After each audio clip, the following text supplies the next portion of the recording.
Tanawa e mehea tohe nua e taua. O te ai mehea tō papa e tua e noa. E uko e mehea tō mama e kaua. Tarawaho! Taloa toa kaki! Hui! Taloa toa kaki! Hui! Taloa toa kaki! Hui! Hui! Hui!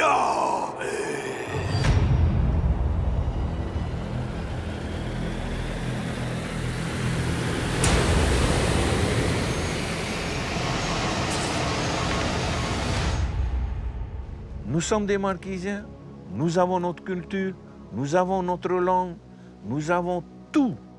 On a découvert petit à petit que notre culture a été oubliée et même tyrannisée, satanisée. Il est temps de se réveiller, il est temps de sortir de ce long sommeil. Les Marquises, c'est ma terre, c'est ma maison, c'est mon tout.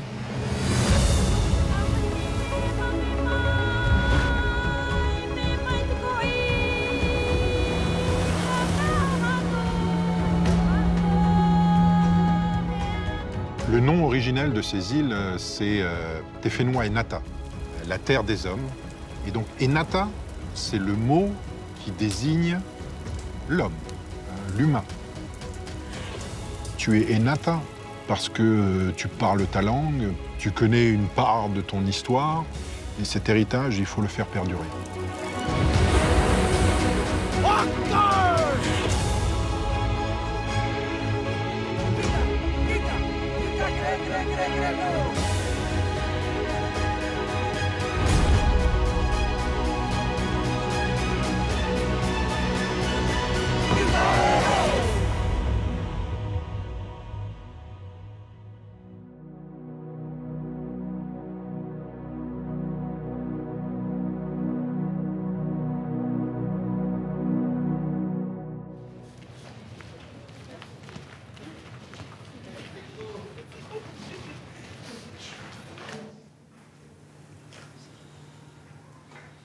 Je m'appelle Théana Vai.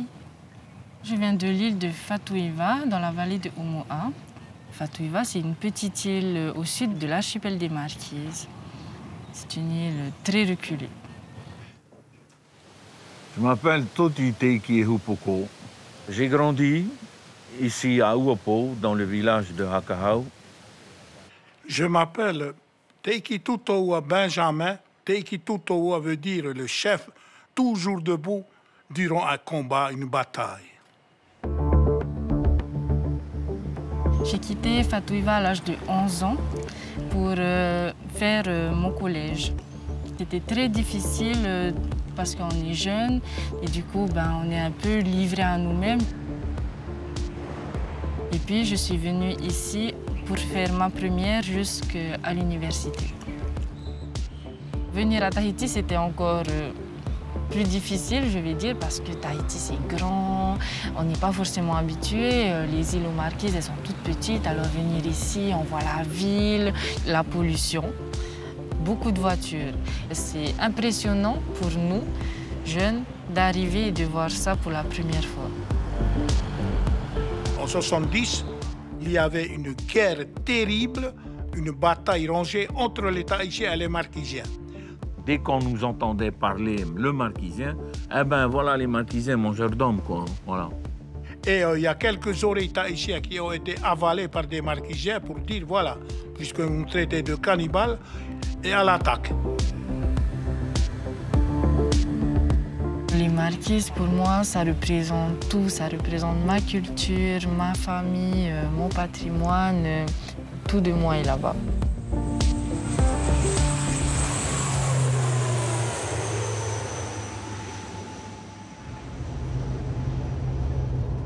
Les gens décrivent Fatuiva un peu comme une île sauvage et difficile d'accès. Mesdames et messieurs, nous vous souhaitons la bienvenue dans nos îles. Bienvenue à Hivaoa. Une escale d'environ 30 minutes est prévue. Parce qu'il faut quand même prendre l'avion puis le bateau, vu qu'il n'y a pas de piste d'atterrissage là-bas. Du coup, ouais, c'est assez difficile pour y accéder. 「 C'est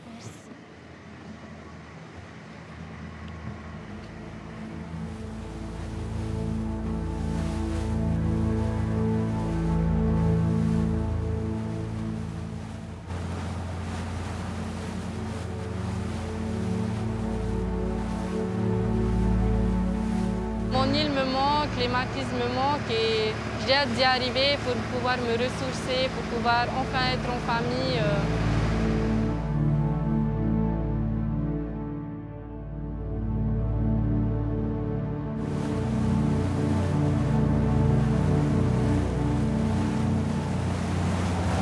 Le trajet il est difficile, mais la récompense, elle est merveilleuse.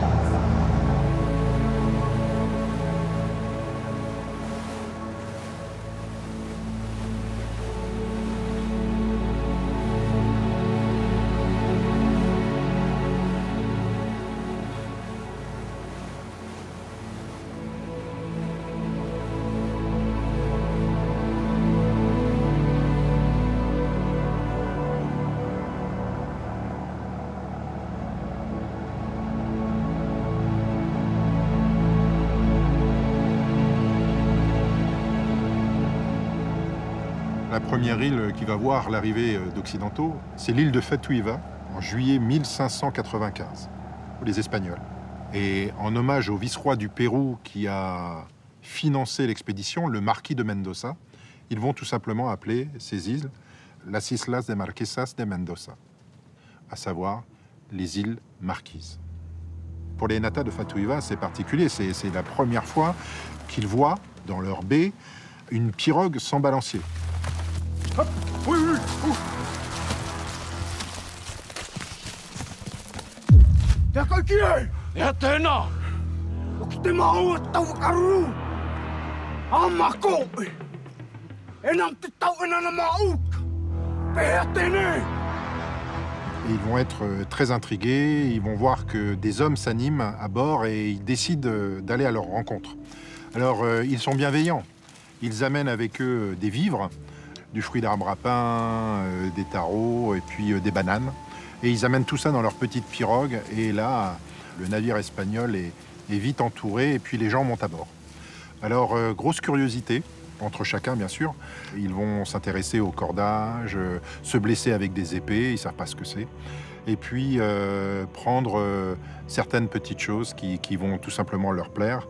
Et là, les Espagnols ont vite compris que cette curiosité devenait envahissante et qu'il fallait les faire fuir. Alors ils vont utiliser leur mousquet.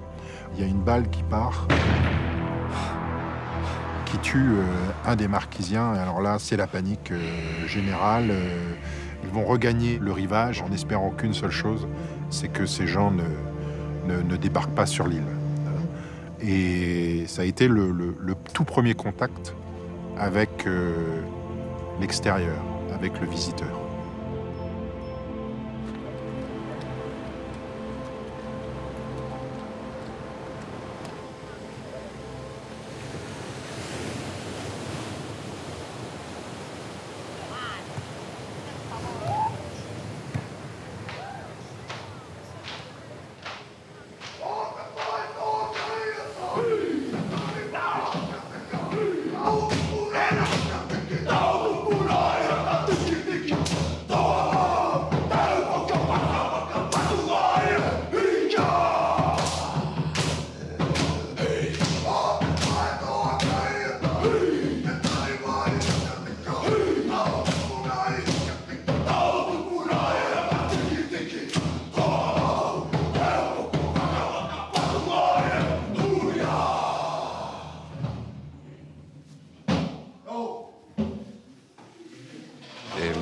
Ko hoa wau maua me te iki te io ia ia o tō pautu te Hamania. Me te iha kai te mea e nam te tuhuka, me te awa, me te ite i o te tautama e nāna. Ao mea kua hoa.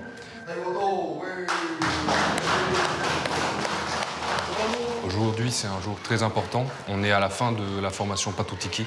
On a passé 10 mois avec 12 stagiaires issus des 6 îles Marquises. Et on célèbre avec eux leur réussite. Ils ont tous obtenu le diplôme de certification d'artiste tatoueur. Ils vont pouvoir rentrer sur le marché du travail et être des acteurs économiques et culturels dans le monde du tatouage aux Marquises.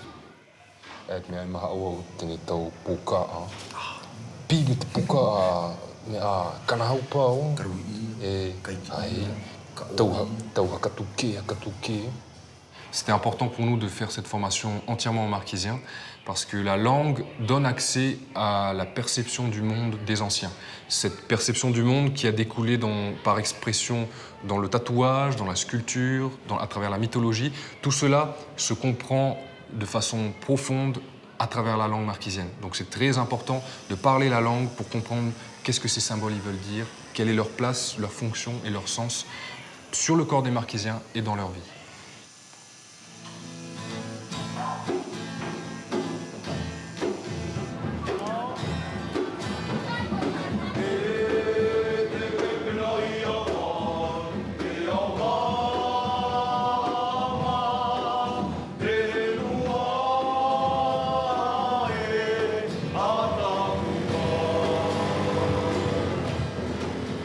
J'ai grandi aux Marquises et depuis mon plus jeune âge, je voulais partir d'ici. Parce que c'est tout ce que je connaissais, hein, les Marquises, et je voyais ça comme une limite.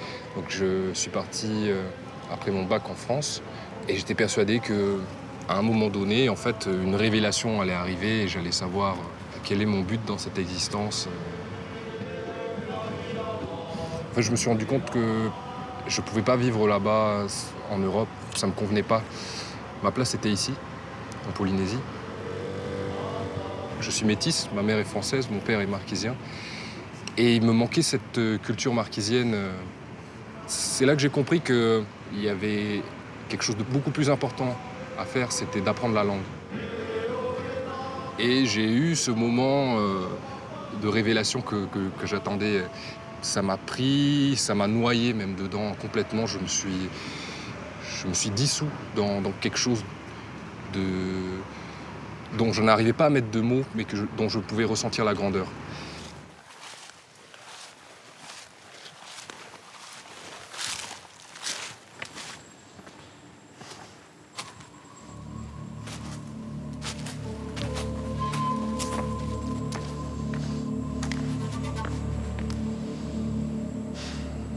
Là, on est devant le Tumuao, c'est le banyan. C'est un arbre qui est connecté avec le monde des esprits, le monde des anciens. Et dans cet arbre, en fait, il y a les restes humains des ancêtres prestigieux de cette tribu. Ici, on est sur le site de Kamuyei, qui était le cœur de la tribu des Puyo. Et cet arbre, en fait, il fait figure de généalogie vivante, de mémoire de la tribu des Puyo.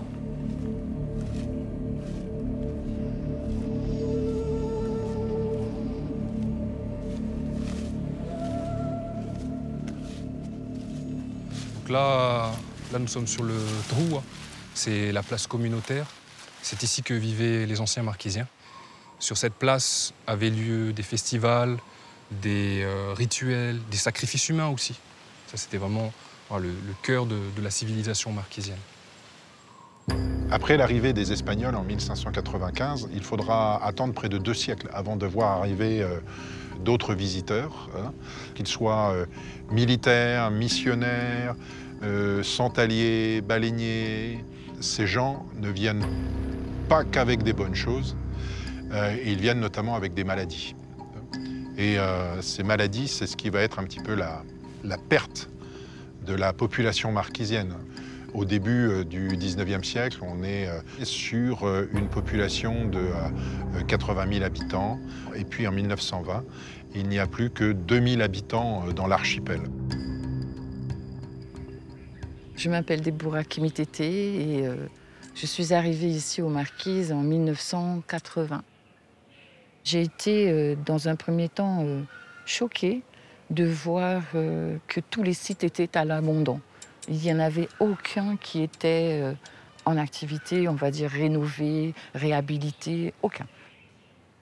Les 2000 personnes qui restent en 1920 ont que faire de leur tradition et héritage, et ils ne veulent qu'une seule chose, c'est comment rester en vie. Il faut quand même rappeler un peu l'histoire. Hein. L'histoire, c'est que quand les Marquisiens ont été évangélisés, on leur a dit vos tikis n'existent plus, on vous demande de vous tourner vers le nouveau Dieu. Et donc, pendant un siècle, ils ne venaient plus sur les sites, ou en tout cas, ça n'avait plus la même valeur.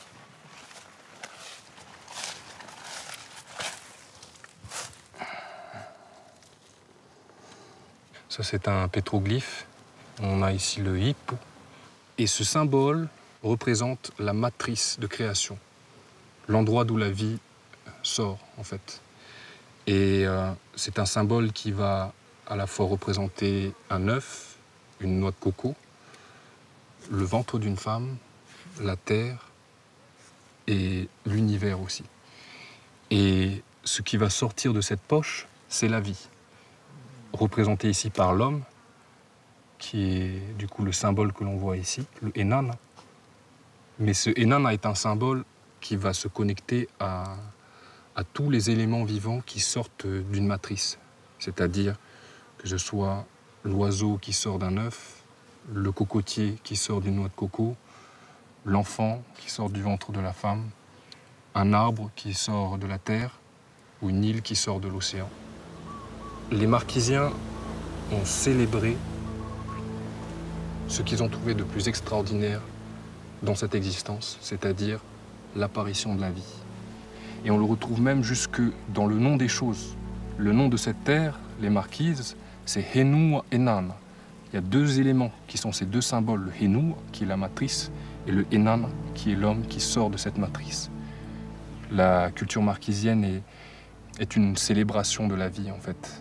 On le ressent dans chaque élément artistique et culturel. On a cette vénération pour cette puissance extraordinaire qui est la création, en fait.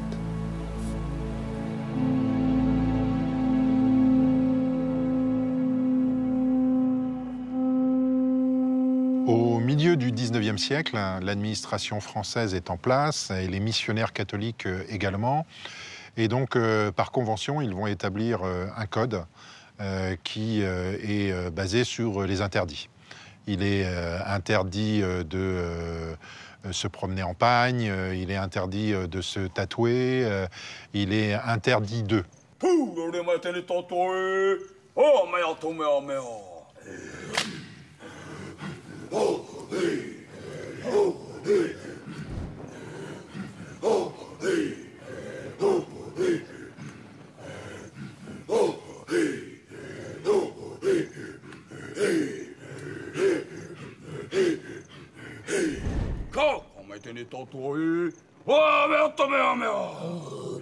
Le Maha'u, c'est une danse et une traduction de notre vie quotidienne d'antan, à travers un animal, le cochon, et comment utiliser cet animal pour transcrire cette vie quotidienne. Tous nos besoins essentiels, se loger, chasser, se nourrir, donc, et puis aussi, bien évidemment, l'acte sexuel.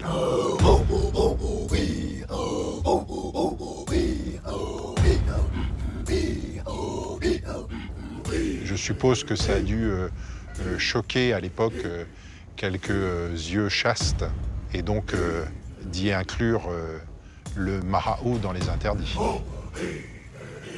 Tous ces interdits vont faire qu'il y a une perte culturelle évidente, mais plus que ça, c'est un véritable changement sociétal.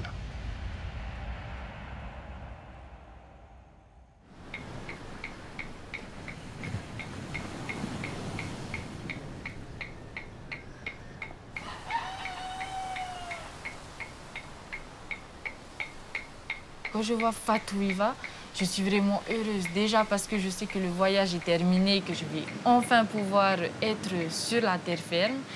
Et je trouve ça magnifique. Il faut vraiment le voir pour ressentir ça.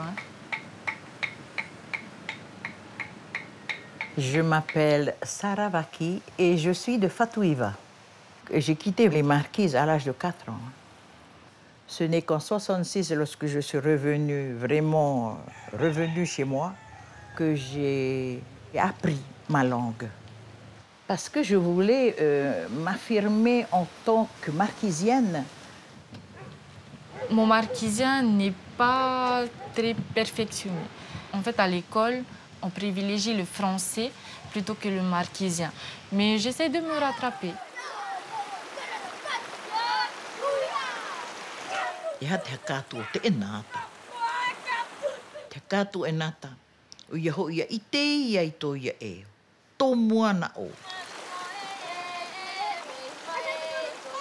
À la fin des années 70, on a 3 instituteurs, Toti Teiki Ehupoko, Étienne Hokaupoko et Benjamin Teiki Tutoua, qui reviennent en tant qu'instituteurs itinérants sur l'archipel auquel ils appartiennent. On a décidé de rentrer en Marquise, aider notre peuple, enseigner chez nous, apprendre à lire et à écrire à nos enfants en Marquise.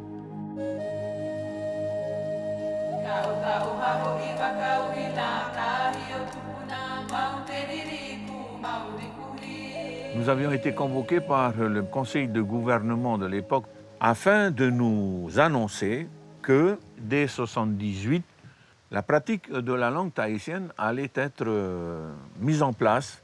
Le tahitien serait bientôt enseigné à l'école et obligatoire dans toutes les écoles de Polynésie.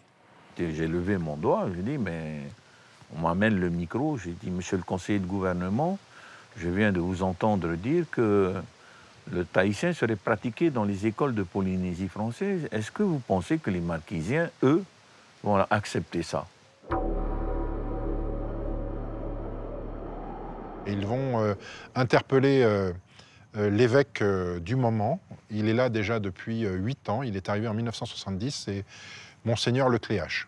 Ah, Monseigneur Lecléache. Pour nous, pour les Marquisiens, Monseigneur Lecléache, c'est presque le Christ descendu, vivant du ciel sur terre.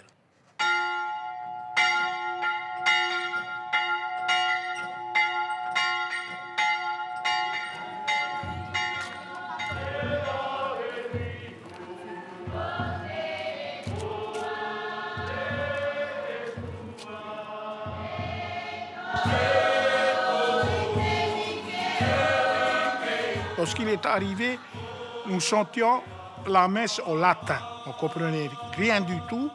Le latin, pour nous, c'était la langue des dieux. C'est mystérieux, donc il ne faut pas chercher à comprendre.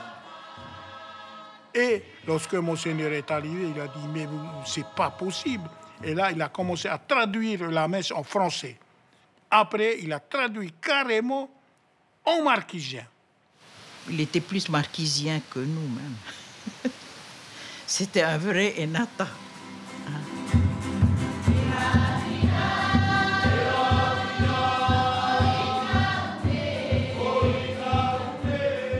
Et puis un soir, on s'est décidé avec Toti et Étienne, on dit on va aller voir l'évêque. Nous allons voir l'évêque discuter sur l'enseignement du tahitien dans nos écoles. C'est pas normal. Nous parlons tous le marquisien, à 100% de la population parle le marquisien. Et il nous a sorti une belle phrase, alors là, qui m'a laissé pantois un petit moment. Enfin, les marquises se réveillent. Le dicton dit, hein, l'union fait la force. Si vous partez tout seul, ben, vous ne serez pas entendu. Et c'est comme ça qu'on a créé Motuhaka, une association culturelle mise en place par Toti, moi, Étienne et Monseigneur Lecléache.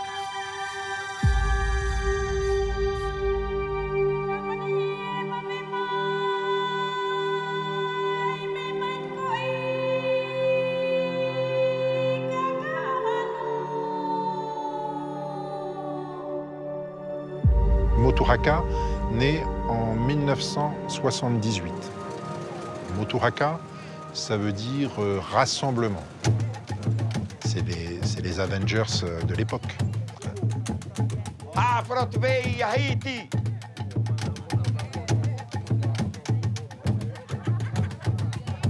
Les objectifs, c'était sauvegarder.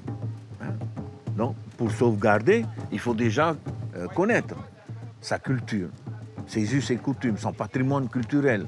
Il y a eu un gros travail de collecte de légendes, d'histoires, de chants dans toutes les îles, dans toutes les vallées.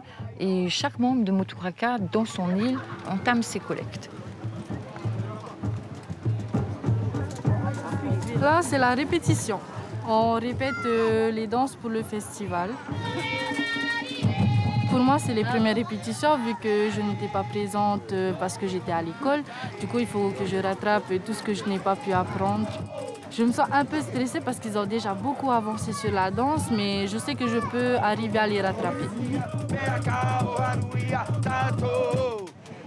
Alors, quand tu vois des endroits comme ça, tu es libre de prendre la place que tu veux. Vini. Me hana nui. Ati a, mā te ao, mā te kaiape, vai e mai hoa ato I tēnei tau.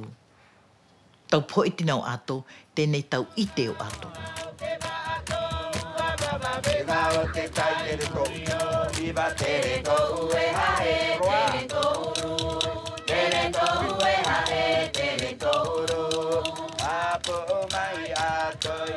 Je rentre dans l'association en 1983 et puis j'ai rencontré l'homme de ma vie. Tous ceux qui ont dansé avec lui se rappellent. À la fois un chef autoritaire, sévère, mais à la fois capable de dire « aujourd'hui vous avez bien dansé ».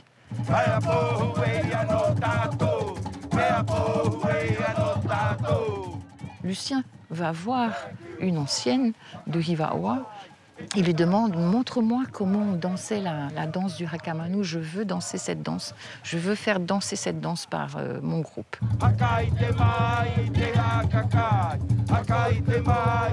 Et il s'inspire de ça pour recréer des pas. Et en faisant danser cette danse de l'oiseau, quelque part, il lève un tapou. Il lève le tapou d'abord par rapport à cette danse, qui était une danse de séduction, mais il lève aussi le tapou par rapport aux femmes. Parce que autrefois, la plupart des danses marquisiennes, les femmes les dansaient assises. En levant ce tapou, les femmes se sont levées également, c'est-à-dire qu'elles ont commencé, au fur et à mesure des années, on a vu de plus en plus de danses dansées par les hommes et les femmes debout.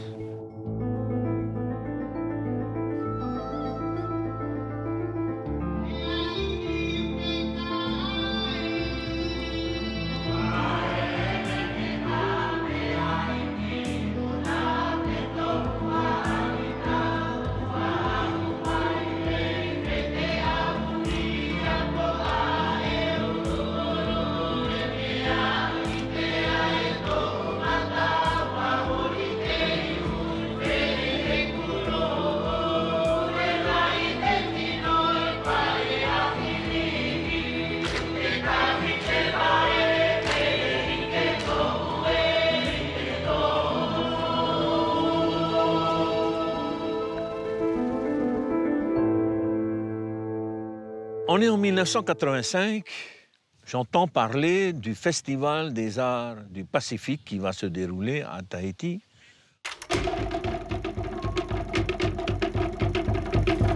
Je me suis dit, voilà une occasion qui nous est offerte.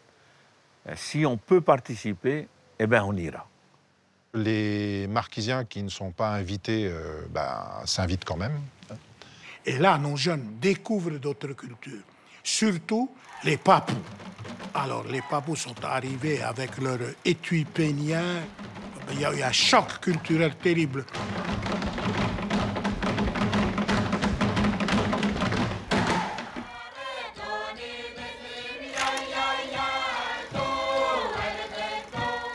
Et les femmes micronésiennes avaient les seins nus. Alors, nos jeunes, lorsqu'ils ont vu ça, mais c'est pas vrai, chez nous, c'est interdit de montrer les seins et tout ça. Alors, ils se sont amusés à dire, ah, celle-là, c'est une jeune fille, parce qu'elle a les titis au pistolet. Alors, eux, ils nous disent, ben, vos ancêtres sont comme nous. Voilà, maintenant, lorsque vous nous regardez, vous voyez vos ancêtres.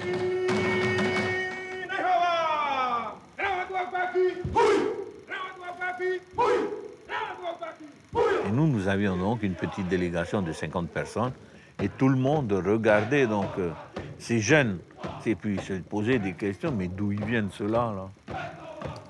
Eh bien, on venait donc d'une petite île des Marquises qui s'appelait Uapo, qui voulait montrer qu'il n'y a pas que les danses tahitiennes qui fait la Polynésie française, entre autres, il y a aussi les danses marquisiennes et leur culture ancestrale.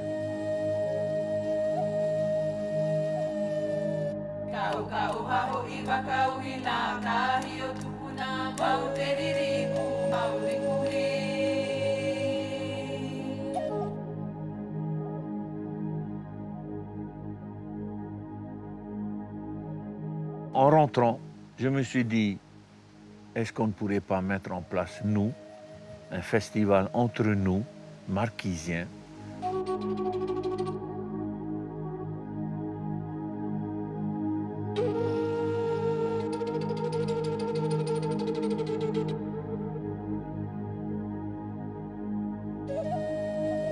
Étienne, Toti et Ben se décident à créer leur propre événement, le Matava'a, en 1987, sur l'île de Ouapo. Ça va être le premier d'une longue couvée. Hein, il va y en avoir 13. Hein. Celui de Fatouiva, c'est le 13e.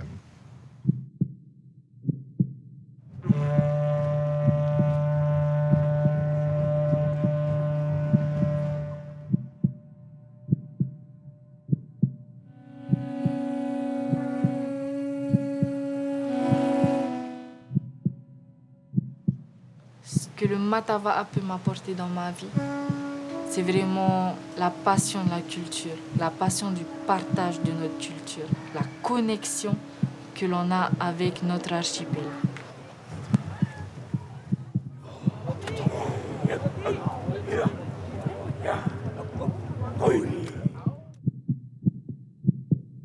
C'est un battement de cœur dans la culture marquisienne et c'est important qu'on se retrouve pour faire vivre, développer, réfléchir aussi sur l'identité marquisienne.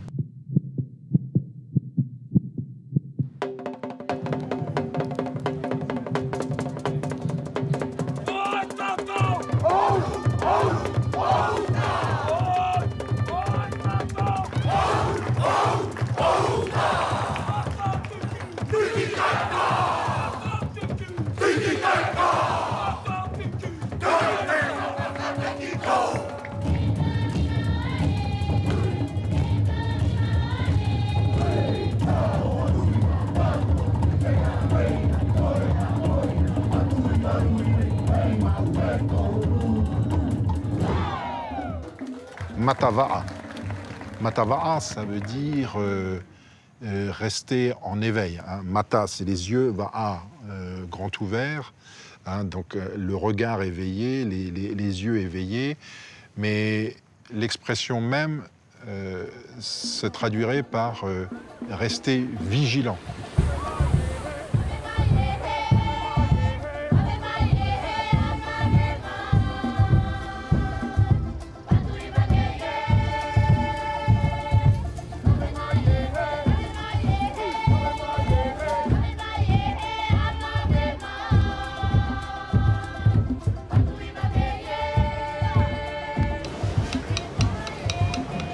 Patutiki, c'est le nom de l'art du tatouage marquisien. Patu veut dire inscrire, écrire, et Tiki, c'est le nom de l'ancêtre primordial. Tiki, c'est celui qui a créé l'humanité. Et du coup, le Patutiki est intimement connecté à cette divinité. C'est une expression de vénération et de célébration de l'ancêtre primordial, Tiki.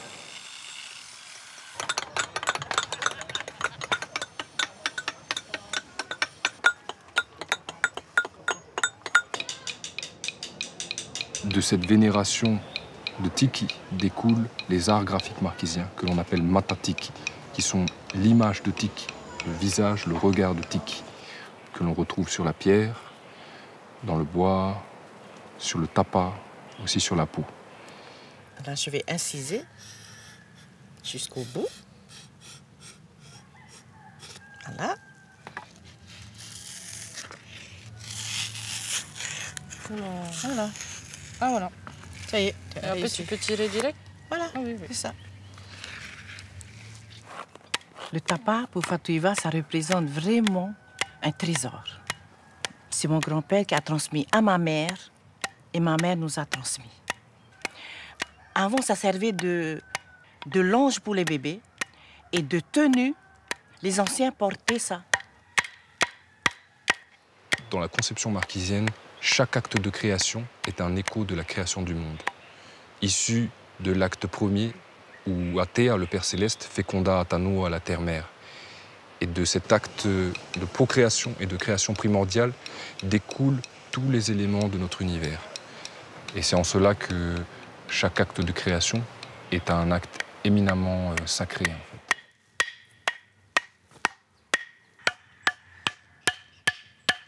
Ça va? C'est fatigant. C'est une percussion, on frappe sur un peigne. Donc il y a la percussion qui crée un son et qui crée une marque. Donc il y a plusieurs dimensions qui sont là-dedans en fait. Tu as à la fois de la musique, tu as de l'impact et tu as du dessin qui se crée en même temps. Et petit à petit, on rentre dans une transe.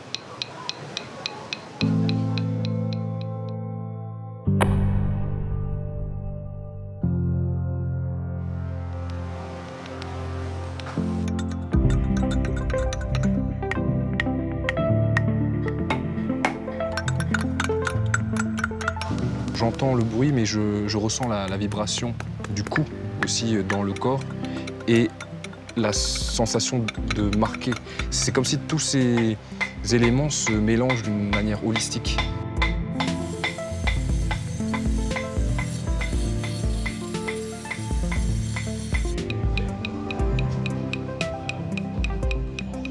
J'ai envie d'apprendre, j'ai envie de savoir le faire pour peut-être montrer aussi aux autres, à mes amis qui savent le faire, que moi aussi je sais le faire et que je sais pratiquer ma culture.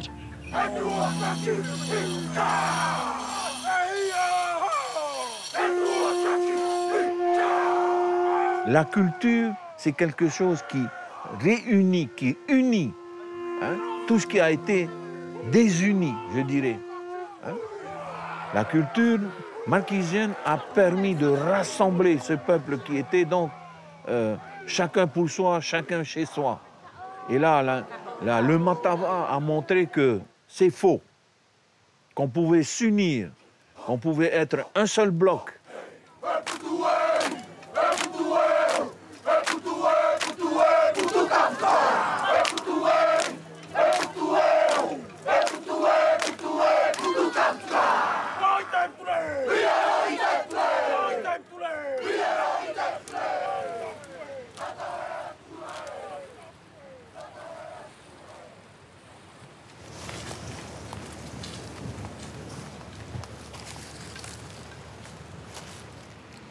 Cet instrument est une flûte nasale, on dit en marquisien puihu. Il comporte des motifs et c'est la même expression sur le bambou que sur la peau.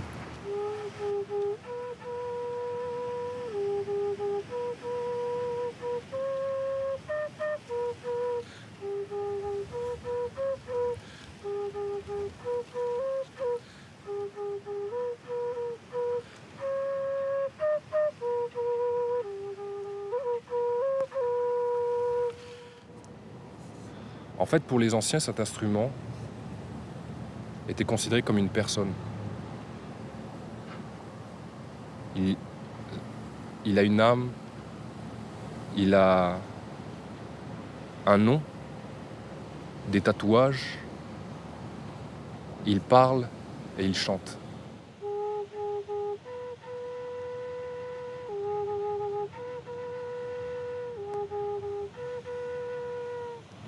C'est vraiment un moment de recueillement pour moi. Tu es connecté directement avec ton souffle. Et rien que le fait de faire sonner cet instrument ralentit le rythme respiratoire naturellement. Ça te plonge dans un autre état de conscience.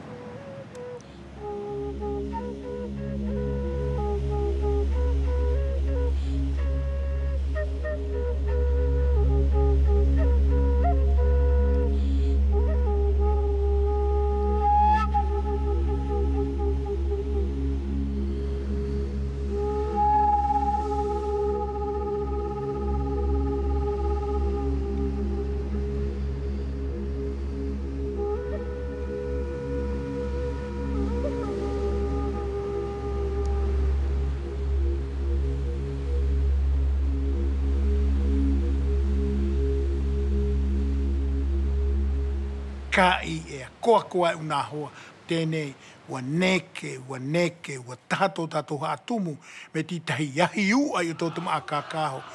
Ua mate te ia maa, ua tupu ti tahi, ua tupu.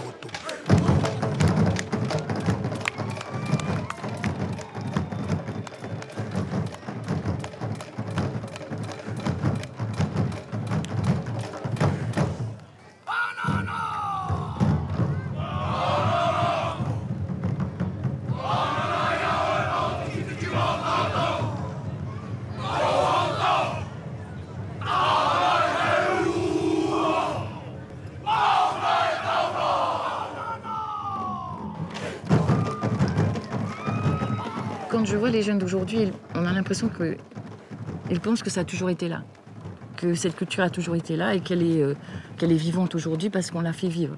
Mais il faut savoir que c'est grâce à toutes ces personnes qui se sont levées à un moment pour pouvoir enfin exprimer sa culture, mais vraiment la vivre tous les jours.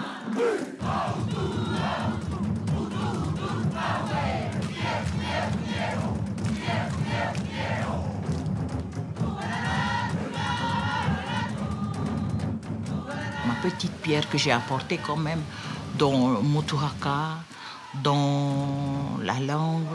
Oui, je suis fière de ce que j'ai donné.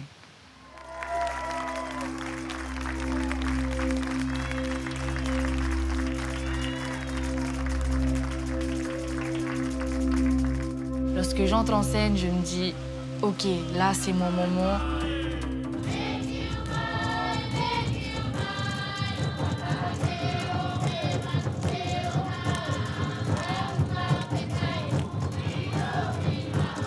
Je veux vraiment, dans ma danse, que les gens soient émerveillés et qu'ils se disent « Waouh, cet oiseau, vraiment, il est beau, il est gracieux, il apporte vraiment quelque chose de doux, de léger dans la danse. » Et j'aimerais vraiment que les gens soient apaisés par ma danse. L'impression de voir un oiseau s'envoler au-dessus des vagues, ah, c'est magnifique.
Motuhaka a réussi son pari, le pari d'utiliser donc le matava comme outil et un fer de lance pour l'ensemble des générations à venir, et ils n'oublieront jamais, à travers ces manifestations, qui ils sont.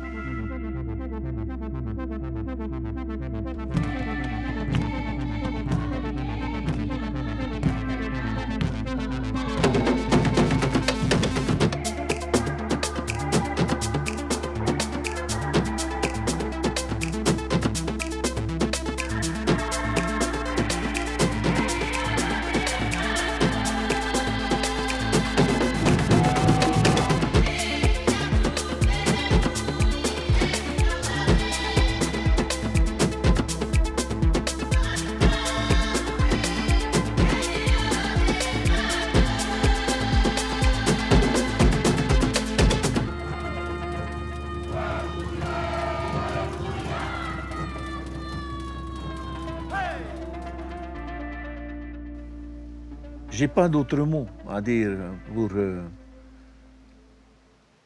pour dire ma satisfaction et la satisfaction d'une petite équipe au départ et qui,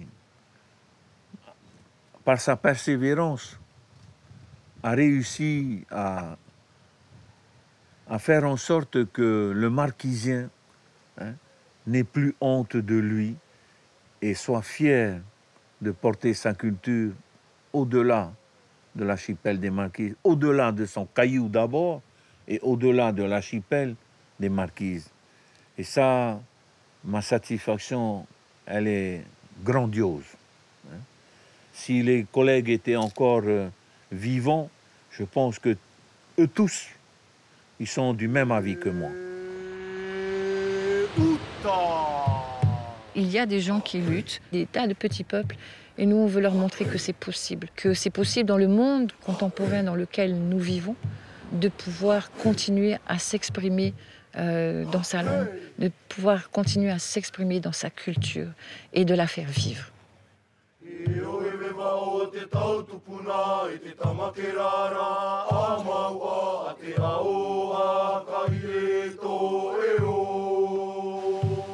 Je suis Sarah, de Fatouiva. Je donne ce que j'ai appris des vieux. Voilà qui je suis.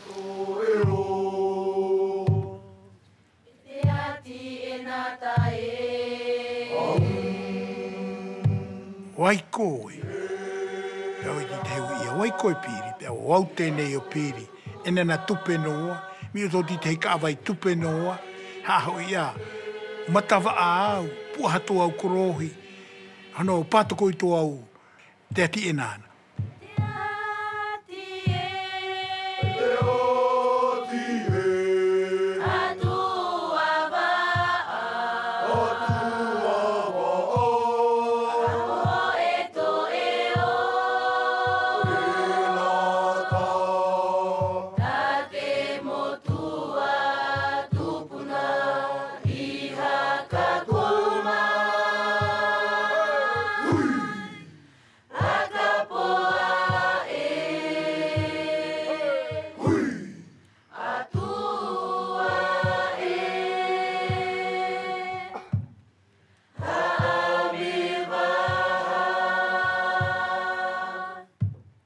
Pour être grand, il faut être petit. Moi, je suis petit. Voilà. Et le mot qui signifie donc ce terme-là, quand on dit hakaiki, hakaiki, ça ne veut pas dire qu'il est grand. Haka veut dire faire quelque chose. Iki, ça veut dire petit. Ça veut dire, c'est se faire petit, en toute humilité. C'est le peuple qui te rend grand, mais pas toi-même. C'est pour ça que je dis, je serai toujours le petit Toti qui a existé. Voilà donc ce que je peux dire, en toute humilité.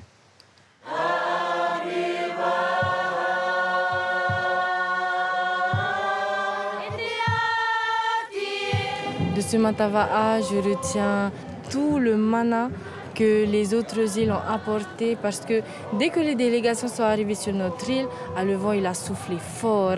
Il y avait ce partage et cette cohésion entre nous, et c'était vraiment quelque chose de très fort que j'ai ressenti. J'étais vraiment très émue. Depuis mon plus jeune âge, ce qui m'intéressait, c'était de comprendre les secrets de l'univers. Voilà. C'est en m'intéressant à la culture marquisienne que j'ai fini par les découvrir.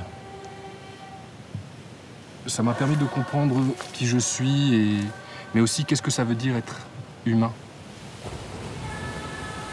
Et donc, en faisant ce retour aux sources, pour moi, c'était un enracinement. J'avais l'impression, avant ça, de ne pas être ancré, en fait, d'être comme un nuage, d'être capable de planer, mais sans être attaché à la terre. C'est un passage qui est très difficile parce que quand tu vis dans un monde occidental, on est vraiment dans une projection abstraite des choses. La parole et la pensée ont beaucoup d'importance, alors qu'ici, aux Marquises, ce sont les actions qui sont importantes. Et lorsque tu viens de ce monde occidental, intellectuel, et que tu reviens ici, c'est une chute vertigineuse, et on s'écrase en 1000 morceaux. Mais c'est important parce que c'est à ce moment-là qu'on peut se reconstruire. Et on se reconstruit de la terre, par l'action, en vivant comme les Marquisiens, c'est-à-dire en vivant de la pêche, de la chasse, de l'agriculture, de la cueillette, des actions essentielles et vitales qui, du coup, m'ont apporté beaucoup de sens à cette existence. Et ça m'a permis de me reconstruire et de me retrouver à nouveau la tête dans les nuages, mais cette fois-ci ancré sur terre. Et ce chemin, en fait, tu le construis petit à petit, pierre par pierre. Et lorsque tu arrives au sommet, en fait, tu deviens une montagne.